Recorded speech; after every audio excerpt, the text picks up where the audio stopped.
Zénéa, comment c'était en termes de nerfs? Parce que tu étais nerveuse pour la demi-finale, mais là, on a expliqué que tu étais nerveuse, mais en même temps, peut-être que tu avais déjà appris à un peu maîtriser tout ça. Oui, c'était un match très très compliqué parce qu'elle a joué très très bien. Et c'était plus mentalement, il ne faut pas lâcher. C'était très dur, c'était très dur de jouer bien. Je sais pas, c'est aujourd'hui, je me sens pas de jouer bien, voilà.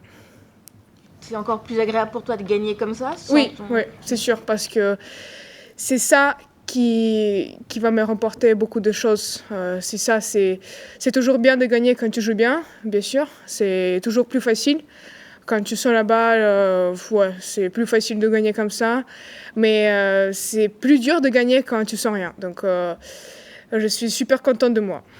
Franchement, ouais. Xenia, félicitations.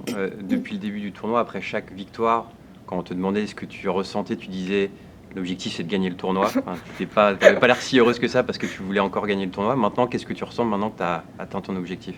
Bon, franchement, c'était mon objectif, donc c'est super.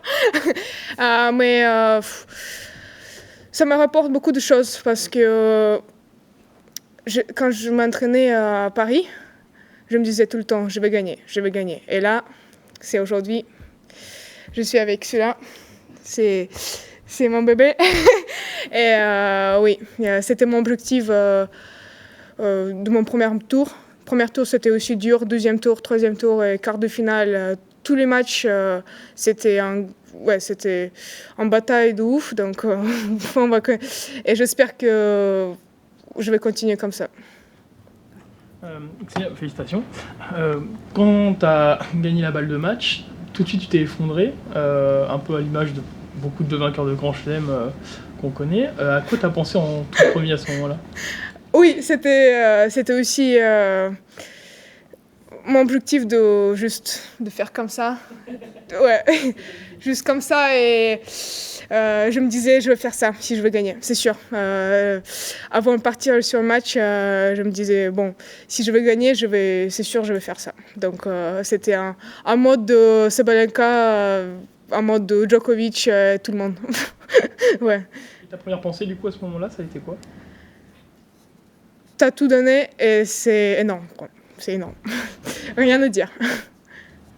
C'est un sport individuel, tu es une grande compétitrice et pourtant après le match on t'a vu prendre le temps pour aller la voir parce qu'elle pleurait pas mal sur sa chaise. Même pendant la cérémonie tu lui parlais, qu'est-ce que tu lui disais et pourquoi en fait tu l'as fait?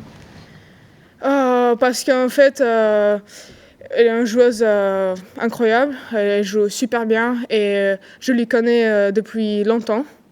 Donc c'est pour ça elle était en train de pleurer et tout.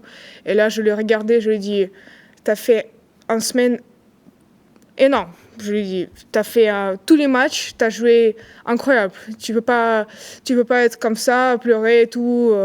Bien sûr, tu pouvais peut-être gagner, c'est sûr. Elle a dit, j'avais mal, je sais pas, elle avait mal quelque part. Et elle a dit, je pouvais pas donner tout. Je dis, bon, mais t'as fait tout. Elle a dit oui. Donc, c'est le plus important. Et après, je lui dis, attends, il va y avoir beaucoup de photos. Donc là, il faut que tu restes positif. Tous les photos ils vont être pas belles si tu vas pleurer comme ça. Donc, et là, elle m'a regardée, elle a dit, oui, t'as raison. Et je lui ai dit, allez, concentre-toi. Ouais. Il y a beaucoup d'attentes autour de toi depuis longtemps, depuis que tu es très jeune. Est-ce que tu as le sentiment que ça va assez vite pour toi? Est-ce que tu es satisfaite de ta progression? Oui, bien sûr, c'est toujours bien de gagner. Et aussi pour tout le monde. Je crois que ouais, c'est comme ça. Je sais pas quoi dire. Franchement, chaque tournoi, j'essaie de donner tout et de gagner un tournoi. Donc, tous les tournois et c'est tout. Bravo.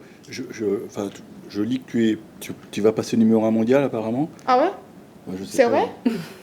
I'm number one in the world? Non. C'est ce que j'ai lu, moi, à confirmer.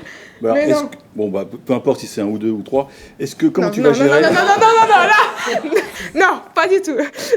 Numéro 1, c'est mieux, non? Comment tu vas gérer la suite? Tu vas essayer de mixer les juniors et le circuit professionnel, c'est l'idée? Oui, bien sûr. En fait, je viens d'expliquer là, parce qu'en fait, j'ai une limitation. Tous les juniors ils sont limités de jouer pro, chez les pros.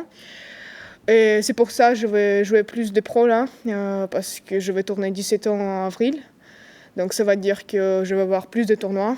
Et bien sûr, l'objectif c'est d'être top 100 plus vite possible. Ouais, c'est tout. Et bien sûr, l'objectif c'est l'année prochaine de aller ici avec mon classement pour qualif. Tu vas vérifier alors. J'espère. Go ahead. Est-ce que pour la première fois depuis le début du tournoi, tu n'as pas demandé à ton entraîneur d'aller t'entraîner cet après-midi? Oui. Aujourd'hui, pas d'entraînement parce qu'il va partir là. Pas le temps. Mais si on avait le temps, peut-être. On sait jamais. Avec moi, ça peut être toujours entraînement. Et hier, on a entraîné combien de heures? 1 heure, je crois. On est resté sur le cours 1 heure. Et après, il y avait la pluie. Et je lui ai dit, attends, mais tu fais quoi? Il est en train d'arrêter et tout. Je lui ai dit, mais non, on va jouer, c'est pas grave. Si ça glisse un petit peu, c'est pas grave, c'est comme sur Châtrier. Je lui ai dit ça, elle m'a regardé, elle a dit, mais t'es folle quoi? Je lui ai dit, ouais, c'est comme ça. C'est moi, Xenia. Est-ce que une des récompenses, ce serait de pouvoir voir la finale de ce soir ou c'est impossible pour toi? Ah non, c'est impossible parce que mon vol, il est à 22h30, je crois. Ouais, c'est un petit peu très tôt, malheureusement.